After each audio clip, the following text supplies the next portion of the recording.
ساتھیوں نے جو ارد گرد تھے ترچھی آنکھوں سے دیکھا نماز کے اندر.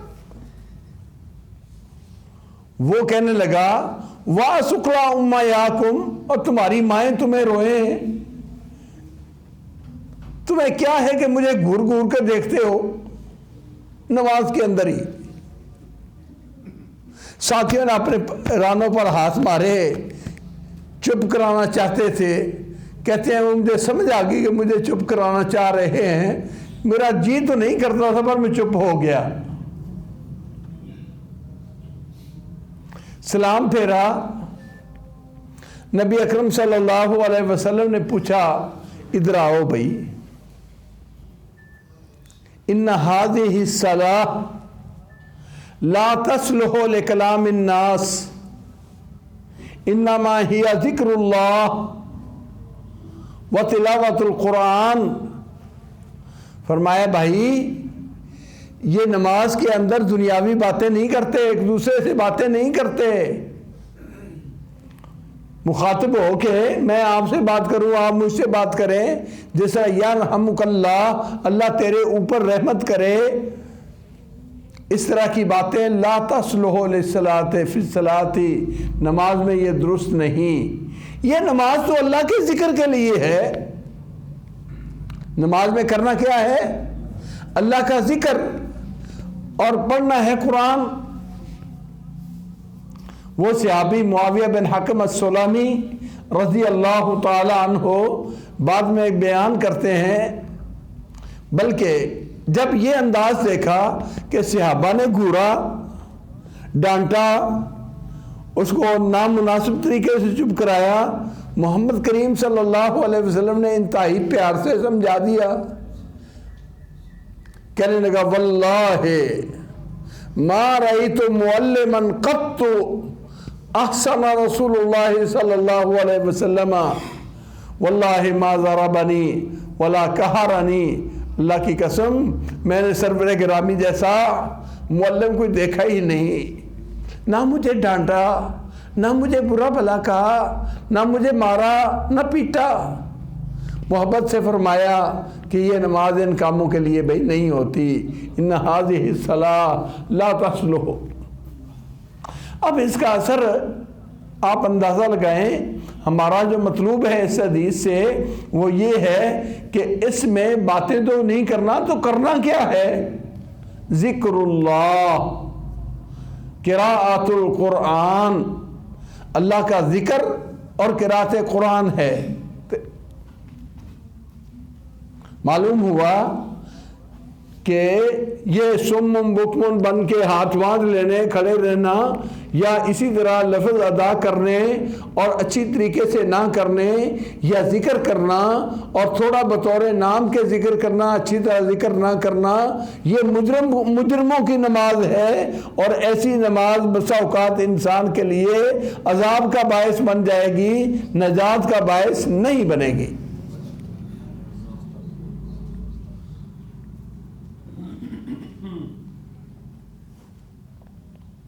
تو نماز کے اذکار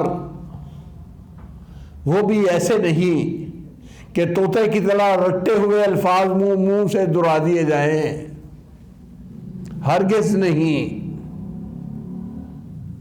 قرآن مجید نے حکم دیا ہے یا ایھا الذین آمنوا لا تقربوا الصلاة وانتم سکارى حتى تعلموا ما تقولون.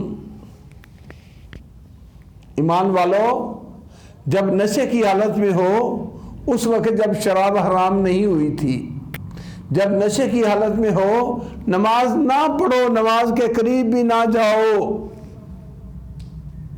اس وقت نماز پڑھو، اس وقت یہ عمل دہراؤ. حتی تعلموا ما تقولون، حتیٰ کہ تمہیں علم ہو کہ میں کیا کہہ رہا ہوں، تمہیں پتہ ہو کہ میں کیا پڑھ رہا ہوں. حتیٰ تعلموا ما تقولون، حتیٰ کہ تمہیں معلوم ہو جو تم کہتے ہو کہ میں زبان سے کیا کہہ رہا ہوں. اسی لیے نبی صلی اللہ علیہ وسلم نے فرمایا اگر کوئی آدمی اس کے اوپر نیند غالب ہے اور نیند کی حالت میں انگلا رہا ہے وہ نماز چھوڑ دے اور جا کے لیٹ جائے، شاید اللہ کے ذکر کرتے ہوئے اپنے حق میں دعا مانگنے کی بجائے اپنے اوپر بد دعا کر لے، کیونکہ شعور اور ہوش پوری نہیں تو کیا مانگ رہا ہے رب سے اسے پتہ ہی نہ چلے۔ اللہ کی تعریف کرنے کی بجائے نعوذ باللہ اللہ رب العزت کی توہین کر دے، چھوڑ دے نماز ایسی حالت میں اور جا کے پہلے سو جائے، جب اچھی طرح شعور اور سمجھ اور عقل بحال ہو پھر آ کے یہ عمل کرے۔ اب ان ساری میری گفتگو اور روایات کے پیش نظر ہم اپنی نمازوں کا جائزہ لیں۔ شاید ہم تو ہمیشہ ہی نشے کی حالت سے بھی بدتر ہیں، ہمیں پتہ ہی نہیں ہوتا کہ ہم نے قیام میں کیا پڑھا ہے، رکوع میں کیا پڑھا ہے، سجدے میں کیا کہا ہے، تحیات میں کیا پڑھا ہے، قومے میں کیا ہے، قعدے میں کیا ہے، ہمیں پتہ ہی نہیں۔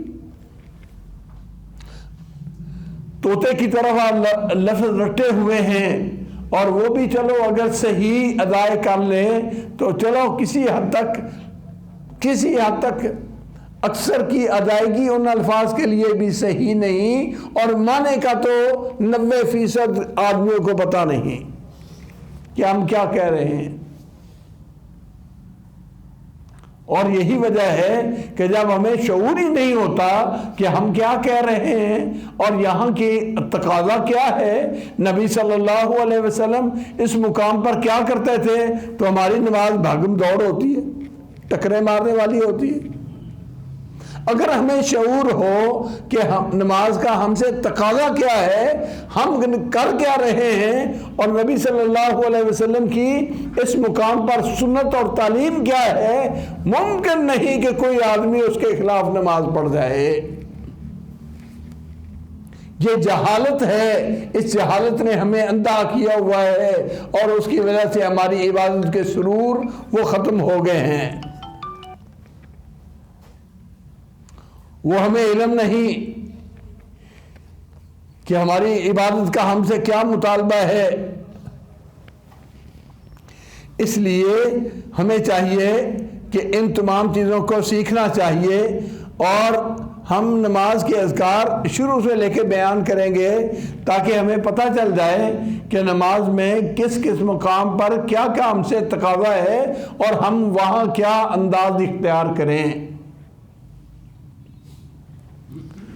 نماز کی ابتدا جس طرح میں نے کہا، وضو کیا، مسجد میں آ گئے، استقبل القبلہ، قبلہ روح سیدھے ہو کے کھڑے ہو گئے، اپنے پورے وجود کو حد الامکان قبلہ رخ کر لیا، پاؤں کا رخ تک قبلہ رخ کر لیا، ہاتھ قبلے کی طرف اٹھائے۔ پیارے حبیب صلی اللہ علیہ وسلم نے فرمایا تحریمها التکبیر، نماز کی تحریم جہاں سے نماز شروع ہوتی ہے وہ اللہ اکبر کہنا ہے، تکبیر سے نماز شروع ہوتی ہے۔ اور اتفاق ہے علماء کا کہ جو آدمی اللہ اکبر کہہ سکتا ہے وہ اس کے بغیر، اللہ کے ذکر کیے بغیر، اللہ کا نام لیے بغیر نماز میں داخل ہو ہی نہیں سکتا۔ ہمارے کئی آدمی آئے اور اس طرح ہاتھ اٹھائے باندھ لیے، یہ انداز ایسا ہے جو ہمیں نماز سے محروم کر دیتا ہے۔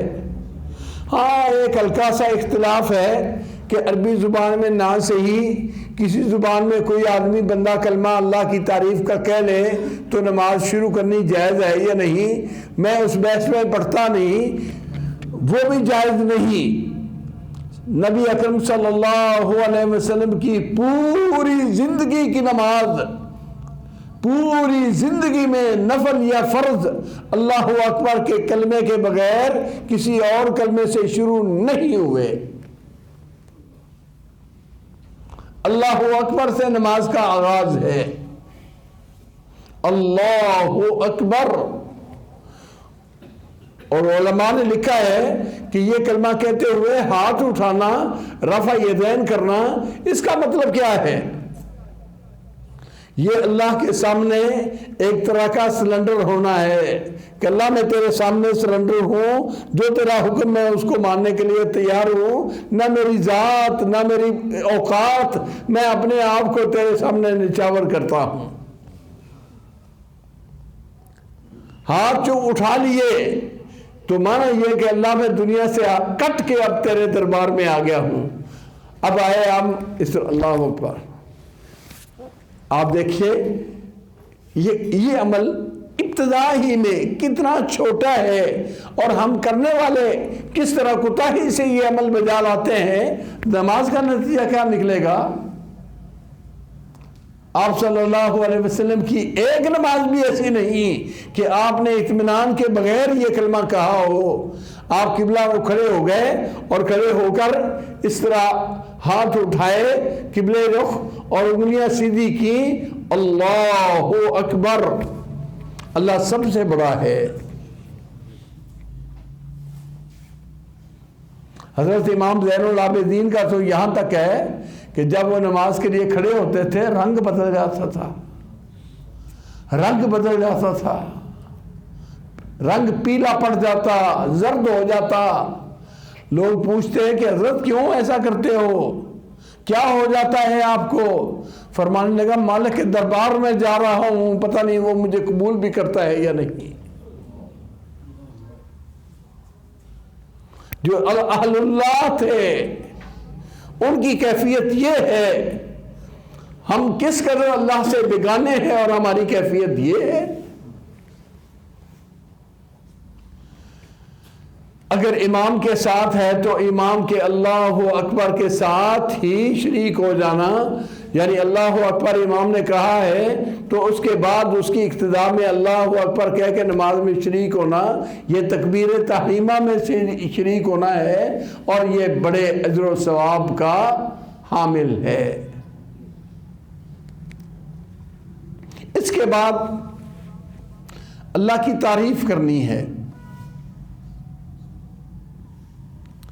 ثنا پڑھنی ہے،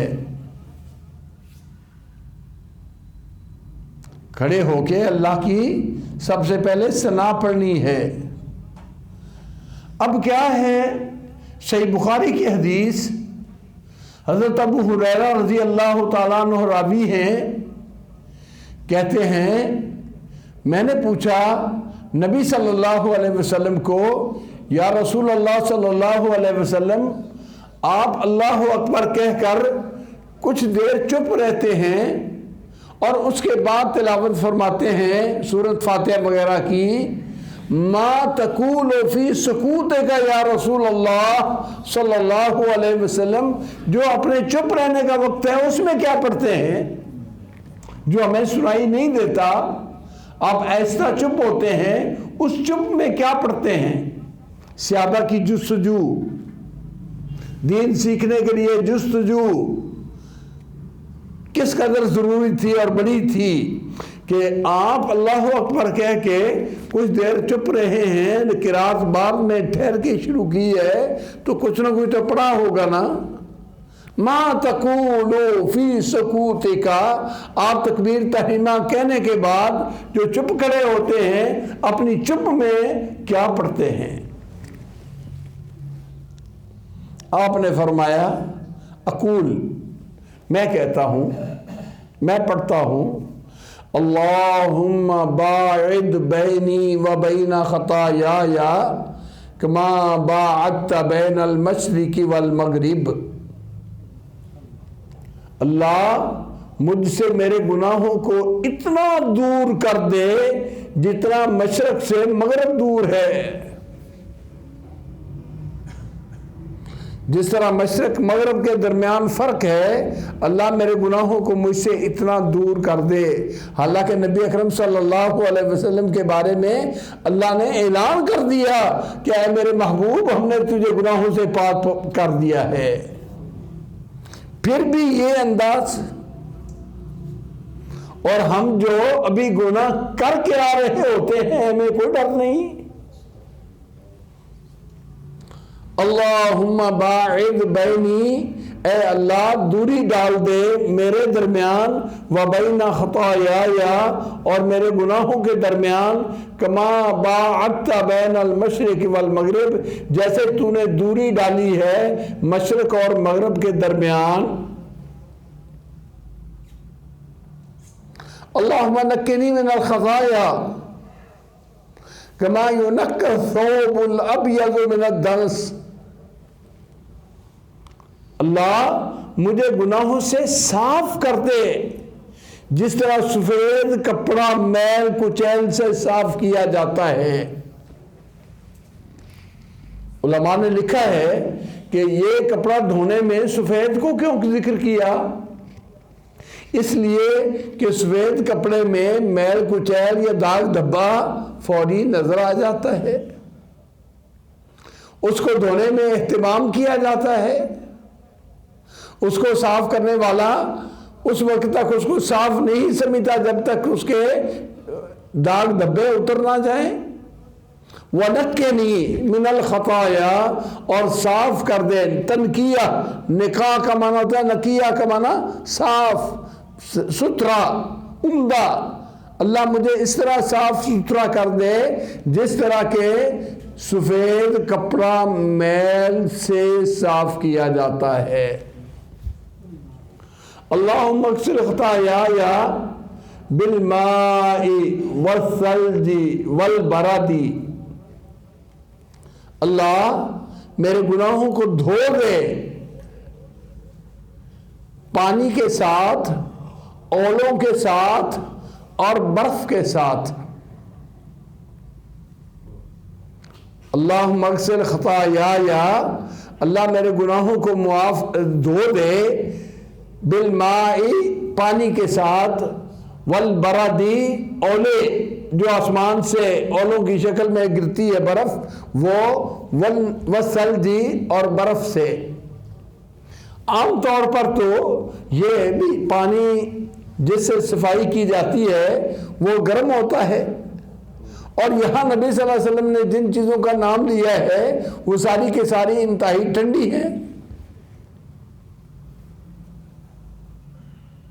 اس لیے کہ یہاں یہ میل کچیل رستے کی خاک اور گرد و غبار نہیں بلکہ یہ انسان کے گناہ ہیں، اور اس کا عذاب بھی یہ ہے کہ یہ جہنم کی آگ کی طرف لے جانے والا ہے۔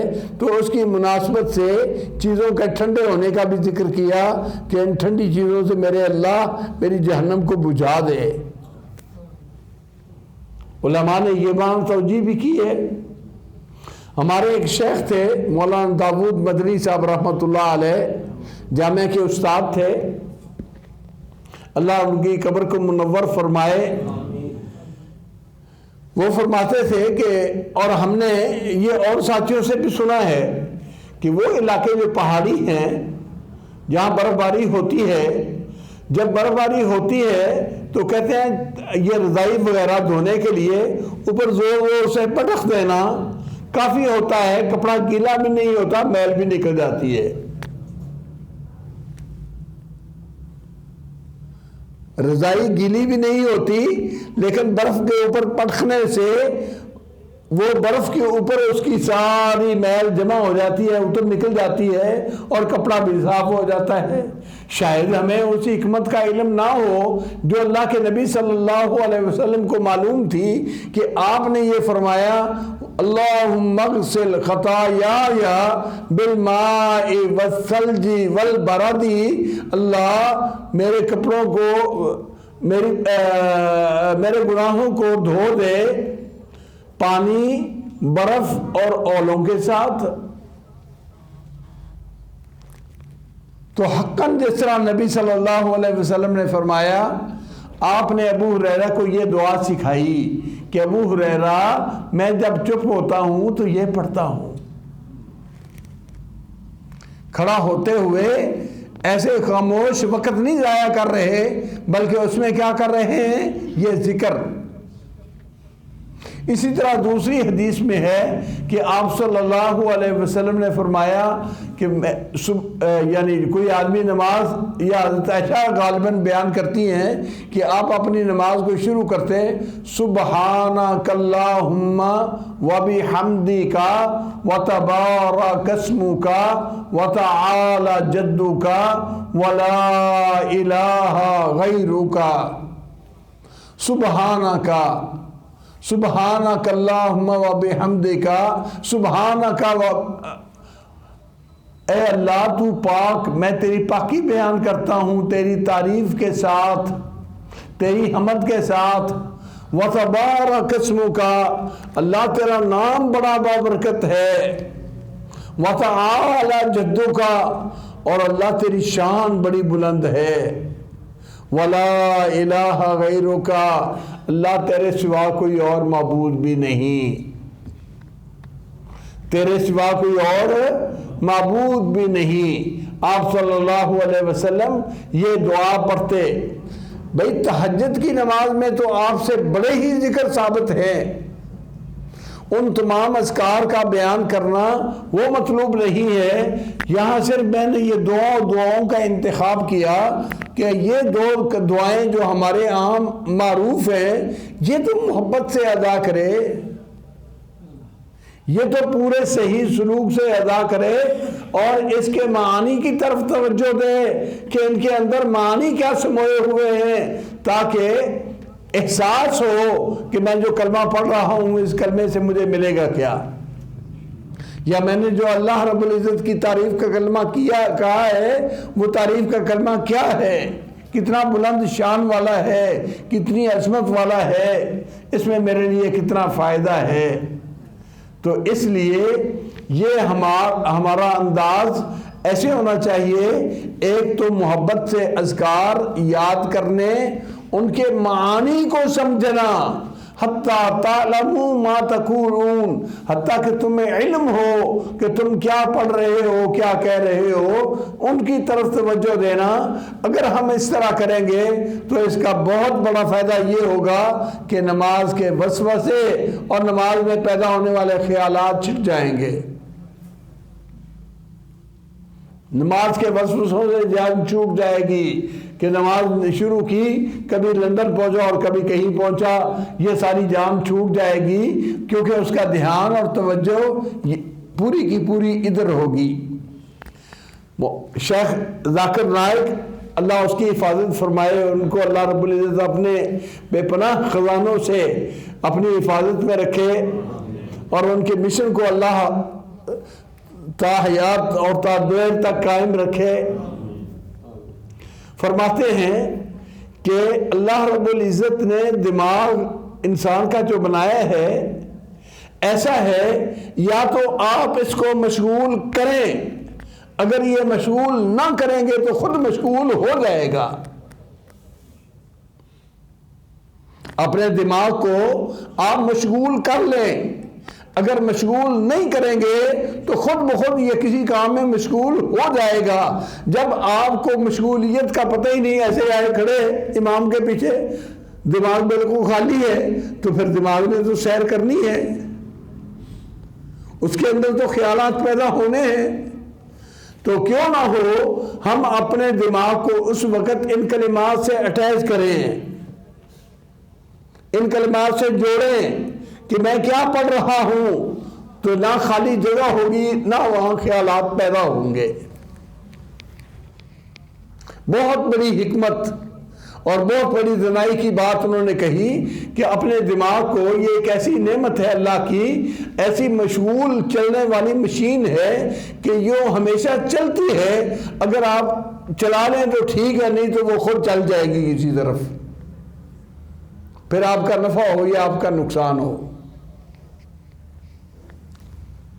تو اس لیے آج ہم اسی پر اکتفا کرتے ہیں، یہ دعاؤں کے معانی یاد کریں۔ سبحانک اللہم و بحمدک و تبارک اسمک و تعالی جدک ولا الہ غیرک۔